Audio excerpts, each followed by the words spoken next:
had a bit of a crappy week, really. That's the first time I can say that. Living here.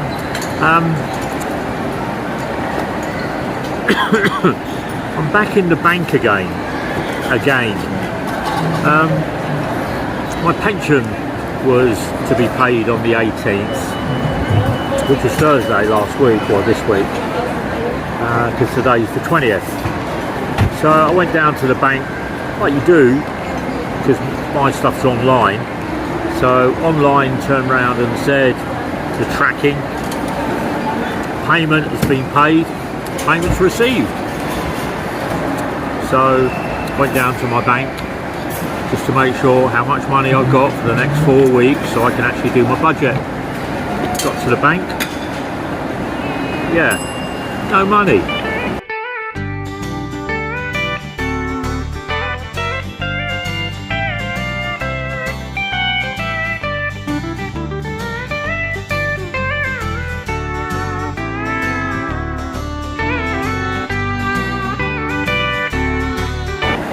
One thing you don't want to be in the Philippines is without any money. It's bloody hard, yeah, really hard. So I spoke to the bank, they checked the transactions into the bank, and there was no electronic transaction into the bank. Thank you, Mum. Coke Zero, rehydrated.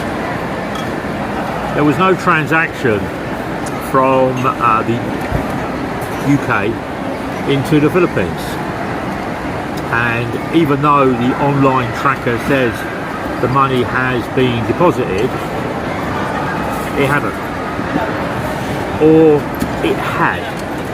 Let's start to do that one again.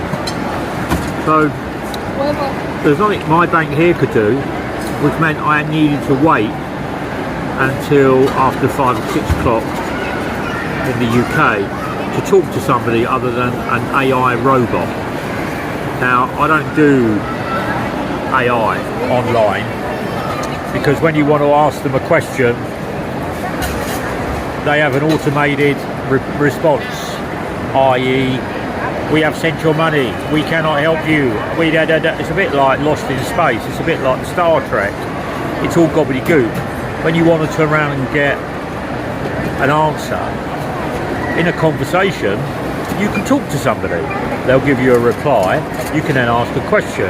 In AI, you answer, there's a delay, then there's a reply, then there's a delay, then you answer another question, then you and when it gets to the end that they can't answer anymore, they cut you off. So 6 o'clock yesterday, phoned up the UK online helpline, talked to the lady there, and because I send my money from my bank to a transfer company, transfer, spoke to the money transfer first. Money transfer turned around and said they'd received the money from the bank. Great, so I didn't need to go down that route. However, this route from the bank, oh, very nice now. It's my coffee latte, look. Oh. So my transfer from my online money transfer company, because I get a better rate, electronically said it had received the money.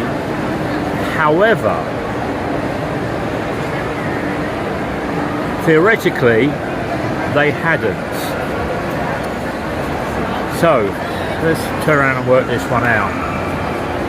Electronically, my bank had told the money transfer people the money was on its way and it will be there in 2 hours.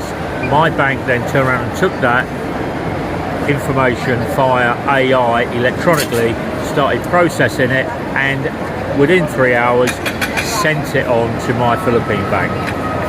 So the electronic system was running. The electronic system was running. However, the bank transfer, which is done electronically, but it's done with a different department. Yes, ma'am.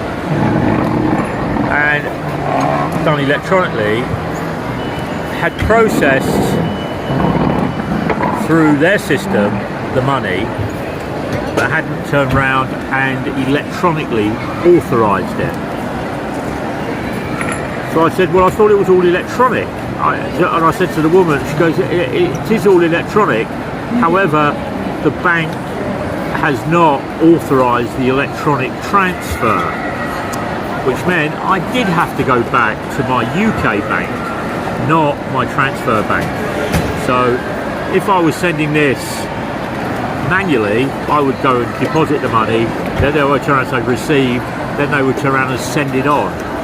Electronically, you draw it out, it goes to another department that authorises the payment and sorts out whether there's any tax or any other things to pay in the UK. So I'm getting a bit confused now. So I phoned up my bank in the UK, another phone call, yeah, because they don't do it electronically when you've got a money query. Yeah, here we go. Anyway, so I'm talking to the bank in London, and it transpires that the yearly update on my account verifying who I am, my bank account details, my birthday, all my personal details had not been updated in 2025, but I'd not received anything to ask me to do it. So all they did was freeze my bank account until I rang them up. What garbage, do you know what I mean? The banks of this world, they're not banks anymore. They're not banks. They are institutes to turn around and strip every piece of money or make your life as hard as possible. They don't want to handle cash, only want to do electronic. However, you've got to turn around and contact them to physically input your data. Physically. So, spoke to the woman back in the UK, and she went through all of these questions. Got to the end of the questions.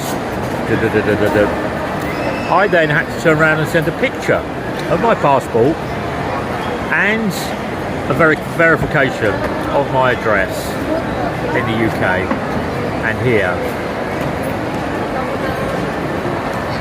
Unbelievable, absolutely unbelievable.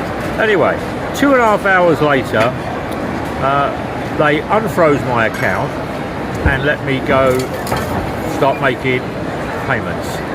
Within 2 hours, the money was in my transfer account, because the woman was asked me this question: why do I transfer my money to a transfer house rather than using the bank transfer? Well, the bank transfer costs me 12 times more than it does on the money transfer company to send money to my account. Oh, yeah, you're ripping me off, so reduce your charges, make it easier to bank, and I'll do more work with you. But because you turn around and you freeze my account without any notification, and I had this conversation, and it's just a bag of nuts. A bag of nuts. That's all I can turn around and say about it. It really infuriates me that I've been with this bank 37 years. For the first 30 years, didn't have any problem. Now all of a sudden, I've got to send my passport, I've got a verification, I've got to go through this online. But because I'm using my phone from outside the UK, I have to speak to an advisor. What a palaver. Will I be staying with them? I don't think so. I think I'll be moving my bank account out of there fairly pronto. And then they can shut down some more of their banks in the UK and wonder why people are walking out of banks in the UK and not holding money. Well, they don't hold money really, do they? All they do is they take your money and then send it to stock market or stock houses, so their stock holding increases but their cash value in a bank isn't there. That's why they're shutting banks. because they don't want to pay for the rental of properties just to put their Barclays or HSBC or all their other labelling above it. I don't use those two banks, I use another bank. So anyway, it's Saturday. This morning went to the bank here online, and my funds had arrived. I went to the ATM, it has arrived. So today, a little bit distressed, a little bit, why can't life just be easy? Do you know what I mean? It's just easy. Yeah, just make it easy. Stop blaming online fraud, immigration, drug cartels, warlords, civil peace, civil unrest, world health, world vaccination.